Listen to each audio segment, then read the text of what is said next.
የተጠበቁ መሪዎች ስልጣናቸውን ይለቃሉ ወይም መልቀቅ ይጀምራሉ። አንዳንድ ሀገራት የጦር መሳሪያቸውን ያጣሉ። ብዙ ሀገራት ኒውክለር የጦር መሳሪያ የሚያከማቹበት ጊዜ አይደለም። ዝምታ የተቀመጡ ሀገራት፣ በዲፕሎማሲ ጉልበት የሌላቸው ሀገራት፣ አቅም ያልነበራቸው ሀገራት አንደበት ይኖራቸዋል። በዓለም አቀፍ መድረክ በዲፕሎማሲው ፈርጣማ ይሆኑ ይመጣሉ። በተለይ ደግሞ በአሜሪካን ሀገር ግራ ዘመሙ ፖለቲካ በጣም የሚመታበት የሚደቅበት ጊዜ ነው። ብዙ በደቡብ አፍሪካ አካባቢ ወይም በአፍሪካ አካባቢ ሰምተን የማናቃቸው የተፈጥሮ አደጋዎችን በደቡባዊ አፍሪካ ብቻ አይደለም፣ ደቡባዊ የአፍሪካ ክፍል መስማት እንጀምራለን።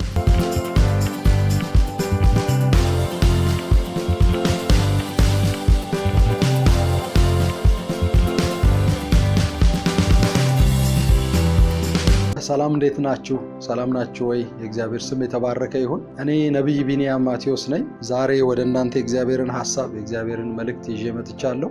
ባለፉት ጊዜያቶች በዓለም ላይ የሆኑ ያሉ ብዙ ነገሮች አሉ። እንግዲህ ብዙ ክርስቲያኖች፣ ብዙ አማኞች በተለያየ ጎራ ተሰልፈው ወይም በተለያየ መንገድ ሲጓዙ አይተናል።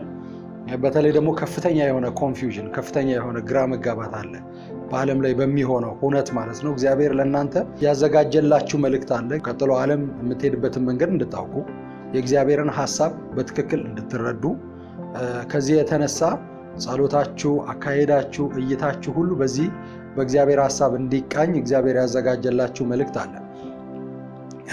አባቶቻችን ነቢያቶች የእግዚአብሔርን ሐሳብ ይዘው የእግዚአብሔርን መልእክት ይዘው ያልተናገሩት ነገር የለም ስለ ዓለም ማለት ነው።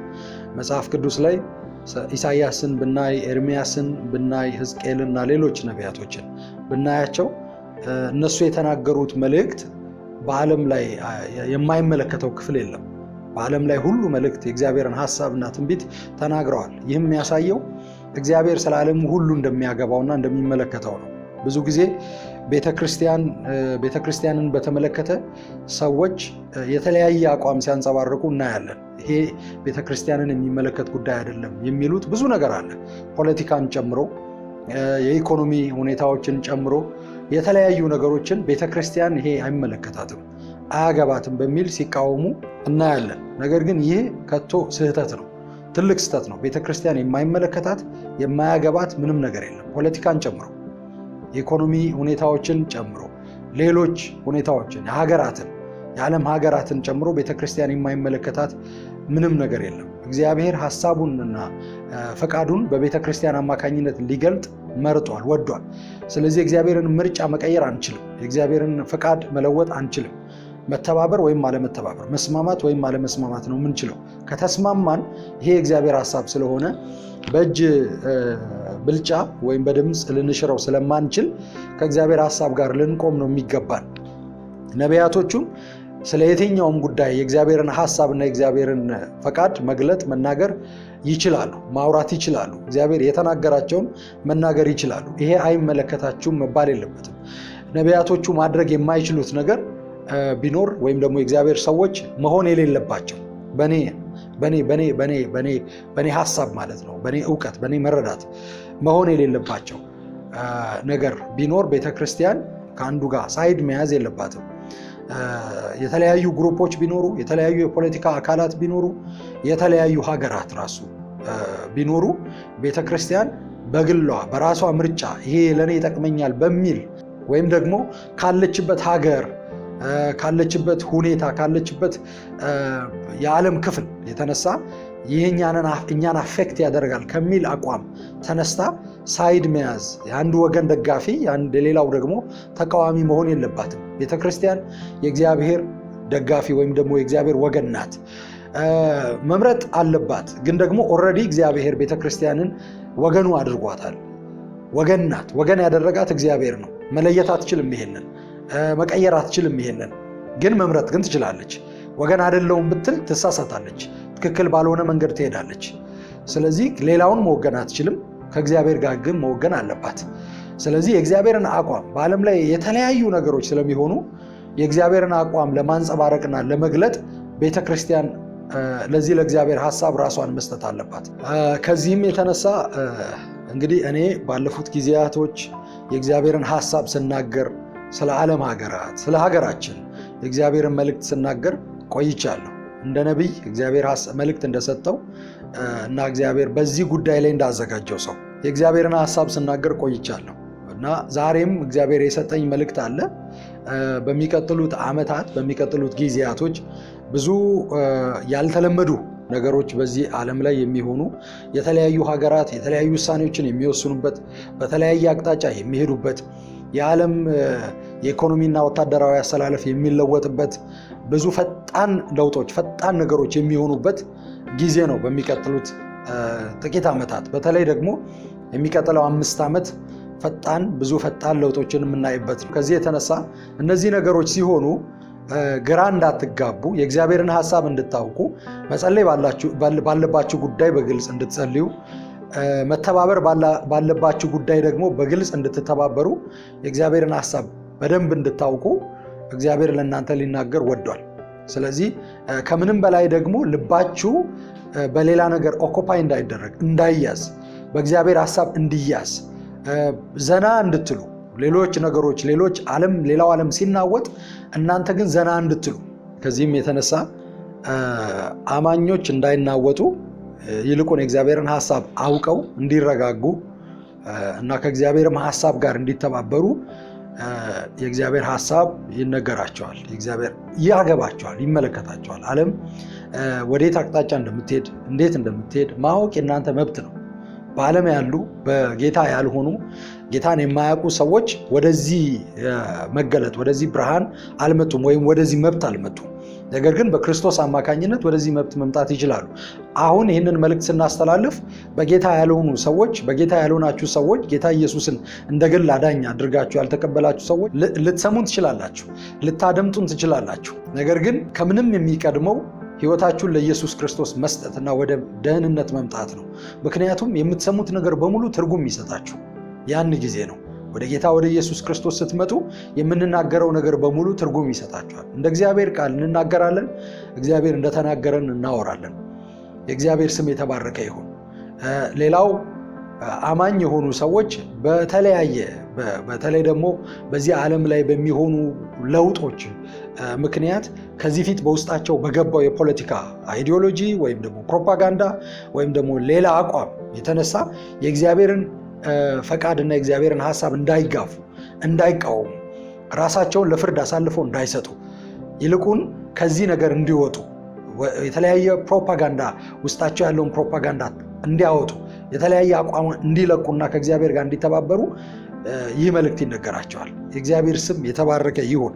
ስለዚህ በዓለም ላይ የሚሆኑ በጣም ብዙ ፈጣን ነገሮች አሉ። እነዚህን ነገሮች እናገራለሁ። ከዚህ በፊት መጪው ዘመን የተሰኘ መጽሐፍ የዛሬ ከ6 ዓመት በፊት የተጻፈ የዛሬ 6 ዓመት አካባቢ ደግሞ 6 ዓመት ሊሆነው እንግዲህ በጣም ጥቂት ወራት ነው የሚቀሩት። ጥርና የካቲት ነው ተመርቆ የወጣው ወይም ደግሞ ለሕዝብ የተለቀቀው ለንባብ የበቃው ማለት ነው መጽሐፉ። ነገር ግን ከዛ በፊት 2011 ሰኔ 30 ላይ ተጽፎ ያለቀ መጽሐፍ ነው መጪው ዘመን። እዛ ላይ እግዚአብሔር ስለ ብዙ ሀገራት ብዙ ዲቴሎችን ብዙ ግልጽ የሆኑ ዝርዝሮችን ተናግሯል። ይህንን መጽሐፍ በእጃችሁ ያገኛችሁ ሰዎች በዛ መጽሐፍ መሰረት፣ ከዛም ውጭ ደግሞ ያንን መጽሐፍ አንብባችሁ እንዲሁ በራሳችሁ አተረጓጎም ሳይሆን ሌሎች ቅዱሳን መጽሐፍቶችን በራሳችን መንገድ እንደማንተረጉመው ይልቁን የእግዚአብሔር መንፈስ ትርጉሙን እንደሚሰጠን ብርሃኑን እንደሚሰጠን እንዲሁ መጪው ዘመንንም የምታነቡ ሰዎች የተለያያችሁ የጸሎት ግሩፖች የተለያያችሁ አገልጋዮች እንዳላችሁ አውቃለሁ።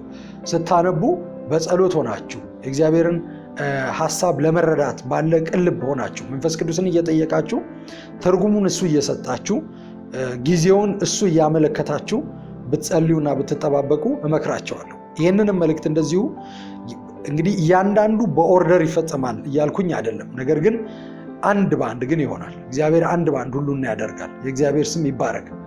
ስለዚህ የተወሰኑ ነገሮችን አነባለሁኝ። ዓለም አቀፍ ትንቢቶች ናቸው። ዘፍጥረት 49 ከቁጥር 1 እስከ 2 ከዚህ በኋላ ያዕቆብ ልጆቹን ሁሉ አስጠርቶ እንዲህ አላቸው፣ በኋላኛው ዘመን ምን እንደሚደርስባችሁ ነግራችሁ ዘንድ ተሰብሰቡ። እናንተ የያዕቆብ ልጆች ሆይ ተሰብሰቡና ስሙ፣ አባታችሁ እስራኤልንም አድምጡ። ከዚህ በኋላ ያዕቆብ ለልጆቹ ከሮቤል ጀምሮ ከታላቁ ጀምሮ አንድ በአንድ መልእክቶችን መናገር ይጀምራል። የእግዚአብሔርን ሐሳብ ቀጥሎ በእያንዳንዱ ነገር የሚሆነውን በእያንዳንዱ ህይወት የሚሆነውን መናገር ይጀምራል እና በዓለም ላይ የሚሆነውን እንድታውቁ ሁሉን ዲቴል አሁን እኔ እናገራለሁ እያልኩ አይደለም፣ ግን አንድ ነገር እንድታውቁ ፈልጋለሁ። ከዚህ በኋላ በዚህ መንገድ በተደጋጋሚ ታዩኛላችሁ። እንደዚህ አይነት መልእክቶችን የእግዚአብሔርን ሐሳብ ስናገር ትንቢቶችን ስለ ዓለም ሀገራት እንዲሁም ስለ ኢትዮጵያ ስናገር በተደጋጋሚ ታዩኛላችሁ። ከዚህ ፊት የተነገረውንም ሰምታችሁ አክት ማድረግ እርምጃ መውሰድ የእናንተ ስራ ነው። የእግዚአብሔር ስም የተባረከ ይሁን። ስለዚህ በሚቀጥሉት 5 ዓመታት በዓለም ላይ እጅግ ፈጣን ለውጦች ይሆናሉ እና አንዳንድ ዝርዝሮችን ማየት እንጀምራለን፣ ነግራቸዋለሁ። ሀገራት ካሉበት ህብረት ወጥተው ሌላ ህብረት ውስጥ ይገባሉ። እንግዲህ ብዙ ህብረቶች እንዳሉ ታውቃላችሁ። የሀገራት ህብረቶች በየአህጉራቸው ህብረት አለ። በኢኮኖሚ አሰላለፍ ህብረት አለ። በወታደራዊ አሰላለፍ ህብረት አለ። የተለያየ ኢንተረስት በዲፕሎማሲ አሰላለፍ ህብረቶች አሉ። የተለያየ አሰላለፍ መፈጠር እንዲጀምር አንዳንድ ሀገራት ካሉበት ህብረት እየወጡ ወደ ሌላ ህብረት መቀላቀል ይጀምራሉ። አንዳንድ ሀገራት የተነሱበት ዓላማ ህብረቶችን ለመመስረት የተነሱበት ዓላማ አንጋሌ ነው፣ እግዚአብሔራዊ አይደለም፣ የእግዚአብሔር ሐሳብ ያለበት አይደለም። ከቅናት የተነሳ ሌላውን ለማጥፋት ካለ ፍላጎት የተነሳ ሌላው ሀገር ሳይጠፋ አልተኛም ከሚል ፍላጎት የተነሳ ሃይማኖታዊ ፍላጎት የተነሳ ወይም ሃይማኖታዊ ግሩፖች አሉ። የተለያዩ ሃይማኖታዊ ግሩፖች አሉ። ሌላውን ሃይማኖት ወይም የሌላውን እምነት ለማጥፋት የተቋቋሙ ግሩፖች አሉ። የሌላውን ኢኮኖሚ የበላይነት ለመምታት የተቋቋሙ ግሩፖች አሉ። በራሳቸው ባላቸው እድገት ሳይሆን ተጽዕኖ መፍጠር የሚፈልጉት የሌላውን ኢኮኖሚ ወይም የሌላውን ሃይማኖት ወይም የሌላውን እምነትና የሌላውን ቴሪቶሪ የሌላውን ግዛት ከመመኘት የተነሳ ከለስት የተነሳ ከዛ የተነሳ ከቅናት የተነሳ ከፍተኛ ከሆነ ከቅናት የተነሳ የተነሳሱና የተሰበሰቡ ህብረቶች አሉ። በራሱ ህብረት ማድረግ ሰዎች ከሰዎች ህብረት ማድረጋቸው፣ ሀገራት ከሀገራት ህብረት ማድረጋቸው በራሱ እንደ ጽንሰ ሐሳብ ደረጃ በሐሳብ ደረጃ ህብረት መጥፎ ላይሆን ይችላል። ግን ህብረቱ የተቋቋመበት ዓላማ መጥፎ ከሆነ እግዚአብሔር ከዛ ህብረት ጋር አይቆምም። ዘፍጥረት 11 ላይ ያሉትን ባቢሎናውያንን ተመልከቱ። መጽሐፍ ቅዱስ ላይ ባቢሎናውያን ህብረት ማድረግ ጀመሩ። ህብረት ያደረጉበት ዓላማቸው ግን ስህተት ነበር። የናምሩድ ልጆች ናቸው። ናምሩድ አመፀኛ ሰው ነው። በአመፅ የተሞላ ሰው ነው። በእግዚአብሔር መንፈስ ላይ የተነሳ ሰው ነው። መጽሐፍ ቅዱስ እንደ ናምሩድ ያለ ታላቅ ሰው ተባለለት ይላል መጽሐፍ ቅዱስ። ናምሩድ ታላቅ አዳኝ ነበር ይላል ዘፍጥረት 10 ላይ። ታሪካቸው የሚጀምረው ከናምሩድ ነው። ታሪካቸው የሚጀምረው ከዘፍጥረት 10 ነው። ዘፍጥረት 11 ላይ አባታቸው የሆነው አንሲስተራቸው የሆነው ናምሩድ ከሄደ በኋላ እሱ ሌሎች ከተሞችን መስርቶ እነዛ ከተሞች ናቸው ህብረት ማድረግ የጀመሩት። እነዛን ከተሞች በዝርዝር ማየት ትችላላችሁ። ዘፍጥረት 10 ላይ ስለ ናምሩድ የሚናገረው ቦታ ላይ ሄዳችሁ ማየት ትችላላችሁ። እነዚህ ህብረቶች፣ እነዚህ ሰዎች፣ እነዚህ ህዝቦች እሱ የመሰረታቸው ኔሽኖች ተሰብስበው የአንሲስተራቸውን የቅድመ አያታቸውን የናምሩድን ተግባር ለመፈጸም ነው የተነሱት እና ናምሩድ አመፀኛ ሰው የነበረ ነው። ከዚህ በላይ ዲቴል መግባት አልፈልግም ስለሱ ለማስተማር ስላልሆነ እዚህ የተቀመጥኩት። እና እነዚህ ባቢሎናውያን ከተማ እንስራ፣ ትልቅ መታሰቢያ የሚሆን እናድርግ፣ ለኛ መታሰቢያ እንዲሆን እናድርግ። መታሰቢያነታቸውም ለናምሩድ ነው፣ ለአባቶቻቸው ነው፣ ለአንሲስተራቸው ነው፣ ለቅድመ አያታቸው ነው። የቅድመ አያታቸውን ክፋት የሚዘክር ሐውልት ነው ማቆም የፈለጉት። ከተማው ሐውልት ነበረ፣ የሚሰሩት ህንፃ ሐውልት ነበረ፣ መታሰቢያ ነበር፣ ለስማቸው የሚሆን መታሰቢያ። እና እግዚአብሔር ያንን መታሰቢያ ነው ያልፈለገው፣ ያንን የአመፅ መታሰቢያ። ያ ህብረት የተሰበሰበውና የተፈጠረው ከዚህ የተነሳ ስለነበር እግዚአብሔር አንድ ሆነዋል። አንድ ስለሆኑ ማድረግ ያለብኝ ነገር ቋንቋቸውን መደበላለቅ ነው፣ እርስ በርስ እንዳይስማሙ ማድረግ ነው ብሎ ቋንቋቸውን ለመደበላለቅ እግዚአብሔር ይወርዳል። በዚህ ዘመን በዚህ ምክንያት በዚህ አይነት ልብ የተፈጠሩ የተለየ ኮዝ ቢኖራቸውም የተለየ ሐሳብ ቢኖራቸውም በዋናነት ታርጌታቸው ግን በቤተ ክርስቲያን አማካኝነት እግዚአብሔር ያመጣውን ብርሃን መቃወም ነው። በግልጽ እናገራለሁ። በቤተ ክርስቲያን አማካኝነት በዓለም ላይ እግዚአብሔር ያመጣውን ብርሃን፣ ጭላንጭሏን ብርሃን ለማጥፋት የተሰበሰቡ ህብረቶች አሉ። እርሱ የሚጤስ ጧፍ አያጠፋም፣ የተቀጠቀጠ ሸንበቆ አይሰብርም ይላል መጽሐፍ ሲናገር። ምን አይነት የሚጤስን ጧፍ ነው ማያጠፋው? የትኛውን አይነት ሸንበቆ ነው ማይሰብረው? የቆመ ሸንበቆ ሊሰብር ይችላል፣ ግን ሸንበቆ ከሱ ወገን መሆን ከሱ ወገን ያልሆነ ነው። ከሱ ወገን ያልሆነውን ሸንበቆ ይሰብራል። ከሱ ወገን ያልሆነውን የሚጤሰውን ጧፍ ያጠፋል። ከሱ ወገን የሆነውን የተቀጠቀጠ ሸንበቆ ግን ያቆመዋል። ከሱ ወገን የሆነውን የሚጤሰውን ጧፍ ግን እግዚአብሔር ያበረዋል፣ በደንብ ያበረዋል። ነገር ግን ጭላንጭል የሆነውን እግዚአብሔር በቤተ ክርስቲያን አማካኝነት ያበራውን ብርሃንና ለዚች ዓለም የሰጠውን ኦፖርቹኒቲ፣ ለዚች ዓለም የሰጠውን እድል ለማጥፋት የተሰበሰቡ ህብረቶች አሉ። ሀገራት በሚል ስም ማለት ነው። ሀገራትን ሊጠሉ ይችላሉ። ከሀገራት ጋር ላይዋደዱ ይችላሉ። የራሳቸው የፖለቲካ አጀንዳና ዓላማ ሊኖራቸው ይችላል። ነገር ግን ቤተ ክርስቲያንን ግን ታርጌት አድርገው ተነስተዋል። ስለዚህ እግዚአብሔር ገና ስለሆነ ሀሳቡ የሰማችሁ ነው። ይኸውላቸው ገና ነው። የእግዚአብሔር ሀሳብ ገና ነው። በዓለም ላይ ሊገለጥ ያለው ሐሰተኛው መንፈስ ወይም ደግሞ የሐሰተኛው ክርስቶስ የመገለጫው ጊዜ ገና ነው። ገና ነው። ይህንን በትንቢት መንፈስ ሆኜ ነው ምነግራችሁ። ገና ነው ማለት ቴዎሎጂካሊ ወይም ፖለቲካሊ ኮሬክት ላልሆን እችላለሁ። የኔ ሀሳብ የኔ ዓላማ ቴዎሎጂካሊ ትክክል መሆን አይደለም፣ ወይም ፖለቲካሊ ትክክል መሆን አይደለም። የኔ ዓላማ የእግዚአብሔርን ፈቃድ የእግዚአብሔርን ሀሳብ ማድረግና እግዚአብሔር የተናገረኝን መናገር ነው። ተናገር ያለኝን ያዘዘኝን መናገር ነው፣ መታዘዝ ነው የኔ ዓላማ። ይሄ ነው ሀሳብ። ስለዚህ ቴዎሎጂካሊ ኮሬክት ባልሆን ችግር የለውም ለእኔ ማለት ነው። ስትሰሙኝ በዚህ ልብ እየተናገርኩ እንደሆነ እንድታውቁ እፈልጋለሁ። ገና ነው። ሐሰተኛው ክርስቶስ አሉ። ብዙ ሐሰተኞች በተለያየ ቦታ አሉ። በሀገራችን አሉ፣ በዓለም ላይ ሁሉ አሉ። መጽሐፍ ቅዱስ እንደሚናገረው ከኛ መካከል ወጡ እንጂ ከኛ አይደሉም፣ ከኛ ወጡ እንጂ የኛ ወገን አይደሉም እንደሚለው ከኛ ወገንም የወጡ ከኛ ወገንም ያልወጡ በተለያየ ቦታ ያሉ ሐሰተኛው ክርስቶስ መንፈስ ያለባቸው ብዙዎች አሉ። ምክንያቱም መንፈሱ እየሰራ እንደሆነ በግልጽ ይናገራል። ዋናው እጁን አንስቶ በእግዚአብሔር ላይ የሚዘረጋው እጁን አንስቶ እግዚአብሔር ላይ ጦርነት የሚያውጀው እጁን አንስቶ ድል የሚለው ለሰው ልጆች እግዚአብሔር እንዋጋለን የሚለው እርሱ የሚመጣበት ጊዜ ገና ነው። ማለት በዚህ 5 ዓመት ውስጥ አይደለም የሚመጣው፣ በግልጽ ለመናገር በዚህ 10 ዓመት ውስጥ አይደለም የሚመጣው፣ በግልጽ ለመናገር።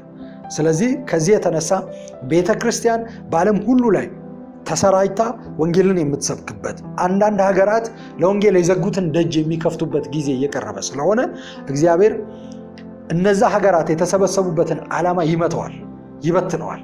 ቤተ ክርስቲያን ጉልበት እንድታገኝ ያደርጋል። በተለያየ የዓለም ክፍል አብቅቷል የተባለላቸው ቤተ ክርስቲያናት፣ አክትሞላቸዋል የተባሉ ቤተ ክርስቲያናት እንደገና ሪቫይቭ ማድረግ ይጀምራሉ፣ እንደገና መነሳት ይጀምራሉ። ብዙ አይነት አዌክኒንጎችን፣ የመንፈስ ንቃቶችን እና ሪቫይቫሎችን እናያለን። የእግዚአብሔር ስም የተባረከ ይሁን። ከዚህ የተነሳ ነው እነዚህ ህብረቶች የሚመቱት። በሃይማኖት ምክንያት የተቋቋሙ፣ በፖለቲካ እና በኢኮኖሚ፣ በዋናነት በኢኮኖሚ በግልጽ እናገራለሁ። በኢኮኖሚ ምክንያት የኢኮኖሚ ጥላቻና ቅናት ምክንያት የተቋቋሙ ህብረቶች ይመታሉ። ስለዚህ በዚህ ህብረት ውስጥ ያሉ ሀገራት ከዚህ ውስጥ ሲወጡ ነው መጀመሪያ የምናየው። የተለያዩ አሰላለፎችን የተለያዩ ነገሮችን መርጠው ይሄዳሉ። እርስ በርስ አለመግባባቶች ይመጣሉ። አንዱ ሌላውን መክዳት ይጀምራል። ይሄ በዓለም ላይ በዚህ አጭር ጊዜ ውስጥ የምናየው ነው። ያልተጠበቁ መሪዎች ስልጣን ይለቃሉ። በዚህ ዓለም ላይ ከምናያቸው በዚህ 5 ዓመት ውስጥ 5 ዓመት ስል የዛሬ 5 ዓመት ነው የሚሆነው ኤግዛክትሊ እያልኩ አይደለም። ይህንን መልእክት ተናግሬ ብሮድካስት ከተደረገበት ጊዜ ጀምሮ ያለውን ተከታተሉ።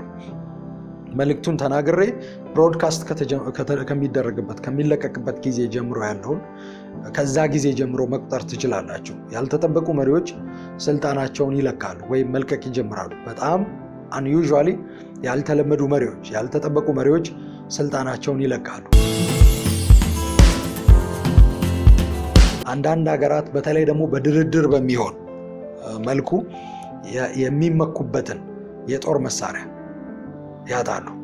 አንዳንድ ሀገራት በኋላ ላይ ወጥተው ተታለን ነው፣ አጭበርብረውናል፣ የተለያዩ ሰበቦችን ይደረድራሉ። ግን አማራጭ ስላጡ ትጥቃቸውን ይፈታሉ ወይም የጦር መሳሪያቸውን ያስረክባሉ፣ ያጣሉ። አንዳንድ ሀገራት የጦር መሳሪያቸውን ያጣሉ። ይኸውላችሁ ብዙ ሀገራት የኒውክለር የጦር መሳሪያ የሚያከማቹበት ጊዜ አይደለም። ይህ ግን የኒውክለር የጦር መሳሪያ ያላቸው ሀገራት የኒውክለር የጦር መሳሪያቸውን እየቀነሱና እያጡ የሚመጡበት ጊዜ ነው እንጂ አዳዲስ ሀገራት የኒውክለር የጦር መሳሪያ የሚታጠቁበት ጊዜ አይደለም። ያ ቴንሽን እየረገበ ይመጣል። አሁን ላይ ተቀምጠን ስንነጋገር ላይመስል ይችላል። ነገር ግን ብዙ ሀገራት የኒውክለር የጦር መሳሪያቸውን እያጡ ይመጣሉ፣ እየቀነሰ ይመጣል እንጂ ብዙ አዳዲስ ሀገራት የኒውክለር የሚታጠቁበት የኒውክለር የጦር መሳሪያ የሚያከማቹበት ጊዜ አይደለም። ያ እየቀነሰ የሚመጣበት ጊዜ ነው። ነገር ግን ከኒውክለር ውጭ ያሉ የተለያዩ የጦር መሳሪያዎች ደግሞ እንደ አዲስ የሚፈበረኩበት ጊዜ ብዙ ምንድነው ሃይፐርሶኒክ የሆኑ የጦር መሳሪያዎች፣ ፈጣን የሆኑ የጦር መሳሪያዎች የሚፈበረኩበት ጊዜ ነው። ነገር ግን የኒውክለር ይሄ ጅምላ ጨራሽ የሆኑ የጦር መሳሪያዎች ግን እየቀነሱ ይመጣሉ። ይሄ ባልተጠበቀ ሁኔታ ይህንን ያደርጋሉ፣ ትጥቃቸውን ይፈታሉ፣ ይቀንሳሉ ተብለው የማይጠበቁ ሀገራት ያንን መሳሪያ የሚቀንሱበት ጊዜ ነው። በድርድር በሚሆን እጅግ አስጨናቂ የሆነ ሁኔታ ውስጥ በተለይ ደግሞ በኢኮኖሚ ይገባሉ። ከዚህ የተነሳ ወዳጆቻቸው ሊረዷቸው እንደማይችሉ በማወቅ ከጠላቶቻቸው ጋር በሚደረግ ድርድር የኒውክለር የጦር መሳሪያዎቻቸውን ብዛት መቀነስ ይጀምራሉ። ትጥቃቸውን መፍታት ይጀምራሉ። ያላቸውን የጦር መሳሪያ ያጣሉ። በዝምታ የተቀመጡ ሀገራት አንደበት ተሰጥቷቸው መናገር ይጀምራሉ። እንግዲህ የሚሆነው ይኸውላችሁ ይሄ ዲፕሎማሲ ነው። በዝምታ የተቀመጡ ሀገራት፣ በዲፕሎማሲ ጉልበት የሌላቸው ሀገራት፣ አቅም ያልነበራቸው ሀገራት አንደበት ይኖራቸዋል። በዓለም አቀፍ መድረክ በዲፕሎማሲው ፈርጣማ እየሆኑ ይመጣሉ።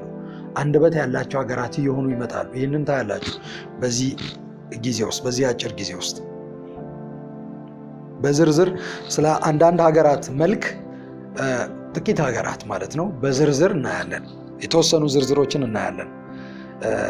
ከዛ በፊት ግን እነዚህን ብዙ ዲቴል ያልሆኑ ግን ደግሞ ግልጽ የሆኑ መልእክቶችን እንነጋገር።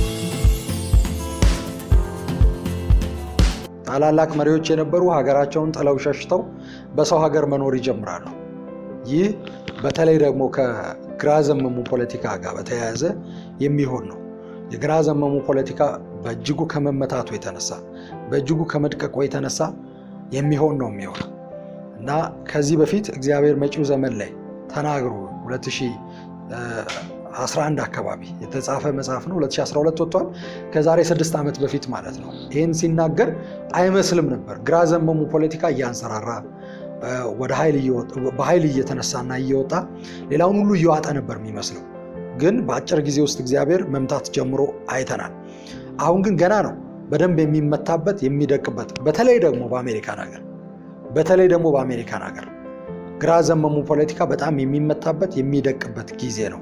ከዚህ የተነሳ አንዳንድ ሀገራት አሜሪካና ወዳጆቿ ይሄ ፖለቲካ በአሜሪካን ሀገር ቦታ እያጣ ከመምጣቱ የተነሳ የአሜሪካ የፖለቲካ አካሄድ እና የፖለቲካ ቅኝት እየተለወጠ ይመጣል።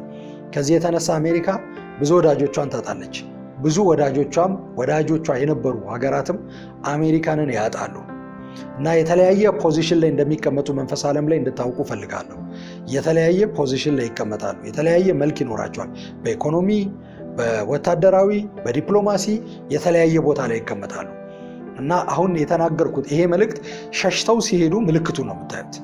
መሪዎች የነበሩ ታላላቅ መሪዎች የነበሩ በሀገራቸው ሸሽተው ወደ ተለያየ ሀገር ሲሄዱ ወይም ደግሞ ራሳቸውን ለኑሮ ሌላ ቦታ መርጠው መሄድ ሲጀምሩ የፖለቲካ መሪ የነበሩ ሰዎች፣ የፖለቲካ ቡድን መሪ፣ የሀገር መሪ የነበሩ ሰዎች ሸሽተው ሲሄዱ ይህንን ምልክት ነው የምታዩት። ሊሆን ያለው ነገር ትልቅ መሆኑን እንድትረዱ ፈልጋለሁ። የእግዚአብሔር ስም የተባረከ ይሁን። ይህ የእግዚአብሔር ሐሳብ ነው። ስለዚህ ከእግዚአብሔር ሐሳብ ጋር መጋጨት አትችሉም። የዓለም የኢኮኖሚና ወታደራዊ አሰላለፍ ይቀየራል። በሚገርም ሁኔታ ዛሬ ጠላት የሆኑ እርስ በርስ ጠላት የሆኑ ሀገራት በወታደራዊ በኢኮኖሚ የሚተሳሰሩና የጋራ ኮዝ ያላቸው ሀገራት ወደ መሆን ይመጣሉ። በሚገርም ሁኔታ ጠላትነታቸው አብቅቶ ወዳጅ መሆን ይጀምራሉ። እና እየፈጠነች መሆኑን ዓለም ወደ ፍጻሜዋ እየፈጠነች መሆኑን ነው የሚያሳየው። ይሄ በኢኮኖሚ በሚሊተሪ የሚተባበሩ ይሆናሉ። አንዳንዶች ደግሞ ወዳጅ የሆኑ መለያየት ይጀምራሉ፣ በተለያየ መንገድ መሄድ ይጀምራሉ። ስለዚህ የዓለም የኢኮኖሚና ወታደራዊ አስተላለፍ በደንብ ይቀየራል። ይህንን እናያለን በእነዚህ ጊዜያቶች ውስጥ። በዋናነት እየተናገርኩ ያለሁት ይህንን ቦልድሊ ነው ምላችሁ፣ ይህንን በድፍረት ነው ምላችሁ። ለሚቀጥሉት 5 ዓመታት ነው። በ5 ዓመታት ውስጥ ፈጣን ለውጥ ታያላችሁ። በዓለም ላይ ፈጣን ለውጦችን እናያለን። እንግዲህ ዜና ስትሰሙ እና የሚሆነውን ነገር ስታዩ አስተውሉ። እግዚአብሔር እያደረገ ያለውና ቀጣይ እየመጣ ያለውን ነገር አስተውሉ። እንደ ደቡብ አፍሪካ ያሉ ሀገራት በተፈጥሮ አደጋ፣ በፖለቲካ አለመረጋጋት፣ በወንበዴዎች በከፍተኛ ሁኔታ ይታመሳሉ። ከዚህ የተነሳ ዓለም በስማቸው ይሰበሰባል፣ ይቸገራሉ። ይኸውላችሁ መጀመሪያ ያስቀመጥኩት አለ። በተፈጥሮ አደጋ ብዙ በደቡብ አፍሪካ አካባቢ ወይም በአፍሪካ አካባቢ ሰምተን የማናቃቸው የተፈጥሮ አደጋዎችን በደቡብ አፍሪካ ብቻ አይደለም፣ ደቡባዊ የአፍሪካ ክፍል መስማት እንጀምራለን። በወንበዴ አለመረጋጋትና የፖለቲካ አለመረጋጋቶችን ማየት እንጀምራለን። ምክንያት አለ። ይሄ የደቡብ አፍሪካ መሪዎች ለመሄድ የመረጡበት የደቡብ አፍሪካ የፖለቲካ መሪዎች እና ሕዝብ ለመሄድ የመረጡበት በተለይ ደግሞ የፖለቲካ መሪዎች ለመሄድ የመረጡበት መንገድ አለ። ከእግዚአብሔር ሐሳብ አንጻር ለመሄድ የመረጡበት የተሳሳተ መንገድ አለ። ከዚህ የተነሳ የሚመጣባቸው ብዙ ነገር አለ። ደጆቻቸውን ለአጋንንቶች፣ ለአደጋ መናፍስቶች፣ ለወንበዴዎች ሊቆጣጠሩት ለማይችሉት የፖለቲካ አለመረጋጋት ከፍተዋል። ዛሬ እያንሰራራ ያለ የወጣቶች ሙቭመንት አለ፣ የወጣቶች እንቅስቃሴ አለ ደቡብ አፍሪካ ውስጥ። እኔ እንግዲህ ለደቡብ አፍሪካ ፖለቲካ እንግዳ የሆንኩ ሰው ነኝ፣ ወይም ብዙም ቅርብ አይደለሁም። ነገር ግን እግዚአብሔር እንደተናገረኝ እና በመንፈስ ኦብዘርቭ እንዳደረግኩት እንደተረዳሁት በደቡብ አፍሪካ ውስጥ የተለያዩ ግሩፕ ያላቸው ወጣቶች እንቅስቃሴዎች ይጀምራሉ። እንግዲህ አሁን የተለያዩ ምልክቶችን እያያችሁ ሊሆን ይችላል። በተለይ ደግሞ በደቡብ አፍሪካ ያላችሁ አማኞች፣ አበሻዎች፣ አማርኛ የምትናገሩና የምትሰሙ፣ እኔ በአማርኛ ስለሆነ መልእክቴን እያስተላለፍኩ ያለሁት፣ የምታዩት እንቅስቃሴ የምታዩት የተለያየ ግሩፕ የወጣቶች ግሩፕ ቀላል ኢምፓክት አይኖረውም። በሀገሪቱ ውስጥ ቀላል ኢምፓክት አይኖረውም። ከፍተኛ የሆነ የፖለቲካ ሙቭመንት እየሆነ ይነሳል። በተለይ ደግሞ የተለያየ ግሩፕ ሆኖ ይነሳል። ስለዚህ በዛ ሀገር የምትኖሩ አማኞች ወንድሞችና እህቶች፣ ኢትዮጵያውያን፣ አበሾች፣ በጌታ የሆናችሁ ሰዎች፣ ኢቨን በጌታም ያልሆናችሁ ሰዎች፣ አማርኛ የምትሰሙ የምትናገሩ በዚህ ጉዳይ ይህንን ጉዳይ ሲሪየስሊ እንድትወስዱትና እንድትጸልዩ እፈልጋለሁ። እግዚአብሔርም ይፈልጋል። ለራሳችሁም እንድትጠነቀቁ እግዚአብሔር ይፈልጋል። እስከ ዛሬ ድረስ ደቡብ አፍሪካ ውስጥ አይታችሁ ከምታውቁት አመፅ የበረታ ህዝቡ ሁሉ እንደ እብድ የሚወጣበት አመፅ ከፊት ለፊት አለ። ይሄ እንዲሆን እግዚአብሔር አይፈልግም። እግዚአብሔር የሚፈልገው ነው እያልኩኝ አይደለም። ነገር ግን ሀገሪቱ ልትሄድ ራሷን ለመጓዝ ከመረጠችበት የተሳሳተ ጎዳናና መንገድ የተነሳ ብዙ ጥላቻ፣ ብዙ አመፅ፣ ብዙ ደስ የማይሉ ነገሮች በዛ ሀገር ውስጥ መቀስቀስ ይጀምራሉ። በተለይ ደግሞ ከዚህ በፊት አይተናል፣ በደንብ በግልጽ አይተናል። ከሌላ ቦታ የመጡ ከሌላ የአፍሪካ ሀገራት የመጡ ዜጎችን ወይም የሌላ ሀገር ዜጎችን የሚበድሉ እንቅስቃሴዎች ደቡብ አፍሪካ ውስጥ ሲደረጉ አይተናል። ነገር ግን ከፊት ለፊት ያለው የከፋ ነው። ከፊት ለፊት ያለው ብዙ የፖለቲካ ቡድኖች የሚደግፉትና ጉልበት ያለው ነው። ሌጋል የሚመስል ነው። ወጥተው የሚከራከሩለት ነው። አንዳንድ የፖለቲካ ቡድኖች፣ በጥላቻ የተሞሉ የፖለቲካ ቡድኖች፣ በተለይ ደግሞ የወጣቶች እንቅስቃሴ የሚመሩ ግለሰቦች ያንን ወጥተው የአድቮኬት የሚያደርጉት ነው፣ የሚሞግቱለት ነው፣ የሚናገሩት ነው፣ በቅስቀሳ የሚወጡለት ነው እና ስለዚህ ብዙ ግፎችን ለመፈጸም የተዘጋጀች ሀገር ስለሆነች እንደ ህዝብ ነው እያልኩ ያለሁት ስለሆነች እንድትጠነቀቁ እንዳይሆን ደግሞ እንድትጸልዩ በዛ ምድር ላይ ራሳችሁን ጨውና ብርሃን አድርጋችሁ እንድትሰጡ ለእግዚአብሔር ጥሪ አደርጋለሁ። በዛ ምድር በተለይ ደግሞ ህገወጥ የሆነ ሙቭመንት ውስጥ የተለያየ ህገወጥ የሆነ እንቅስቃሴ ውስጥ የምትሳተፉ ኢትዮጵያውያን፣ ሀበሾች ራሳችሁን ከዛ እንድታወጡ ራሳችሁን ለእግዚአብሔር እንድትሰጡ ሪናውንስ አድርጋችሁ ተናዛችሁ ንስሐ በመግባት ወደ እግዚአብሔር ሐሳብ እንድትገቡና እግዚአብሔር እንዲጠቀምባችሁ በዛ ምድር እንዲጠቀምባችሁ እንድትፈቅዱ ጥሪ ያቀርባለሁ። ምክንያቱም ዋናው ገንዘብ ማግኘት አይደለም፣ ዋናው ብር ማግኘት አይደለም። ዋናው ራስን ለእግዚአብሔር መስጠትና የእግዚአብሔርን ፈቃድ መፈጸም ነው። ዋናው እሱ ነው። እግዚአብሔር በዛ ውስጥ ሊባርካችሁ ይችላል። እግዚአብሔር አይባርካችሁም ያላችሁ ማን ነው? ስህተት ነው እሱ። እግዚአብሔር ሊባርካችሁ ይችላል። ስለዚህ ይሄንን ህገወጥ የሆነውን እንቅስቃሴ በገንዘብ በንግድ በተለያየ መንገድ የተያዛችሁበትን ህገወጥ የሆነ እንቅስቃሴ በጾምና በጸሎት ውጤቱን ልትቀለብሱ አትችሉ። ወይም የተለያዩ አገልጋዮችን በመስማትና የተለያዩ ነቢያቶችን ትንቢት በመካፈል እጅ በላያችሁ ላይ እንዲጫን በማድረግ ልትቀለብሱት አትችሉም። ከዛ ድርጊት ነው መውጣት ያለባችሁ። ከዛ ህይወት ነው መውጣት ያለባችሁ። ከዛ እንቅስቃሴ ውስጥ ነው ራሳችሁን ማውጣት ያለባችሁ። ከዛ ራሳችሁን ካወጣችሁ እና ሪናውንስ አድርጋችሁ ንስሐ ገብታችሁ ተናዛችሁ ወደ እግዚአብሔር ሐሳብ ከመጣችሁ ማንም ሰው ዝም ብሎ ሊነካችሁ አይችልም። እግዚአብሔር ይጠብቃችኋል። ወደ እግዚአብሔር ጥበቃ ትገባላችሁ። ወደ መለኮታዊ ጥበቃ ትገባላችሁ። ከምንም በላይ በዛ ምድር ጨው ትሆናላችሁ፣ ብርሃን ትሆናላችሁ። እግዚአብሔር ሊጠቀምባችሁ ይችላል። ልጠፋ ያለችዋን ያችን ምድር እግዚአብሔር በእናንተ በኩል ይታደጋታል። የእግዚአብሔር ስም የተባረከ ይሁን። ስለዚህ መልካም ነገር አይደለም ያየሁት ስለዚህች ሀገር፣ ስለ ደቡብ አፍሪካ መልካም ነገር አይደለም ያየሁት። ይሄ የሆነበት ምክንያት በግልጽ እናገራለሁ። አሁንም መሪዎቿ ለመጓዝ ለመሄድ የመረጡበት የተሳሳተ መንገድ ነው። የተሳሳተ መንገድን መርጠዋል። የተሳሳተ መንገድ መርጠዋል። የፖለቲካ መንገድ መርጠዋል። የዓለም አቀፍ የዲፕሎማሲ መንገድ መርጠዋል። የተሳሳተ መንገድ መርጠዋል። ያንን እኔ አሁን አልተረጉመውም። ነገር ግን እናንተ ልትረዱ ትችላላችሁ። በጸሎት ሁኑ።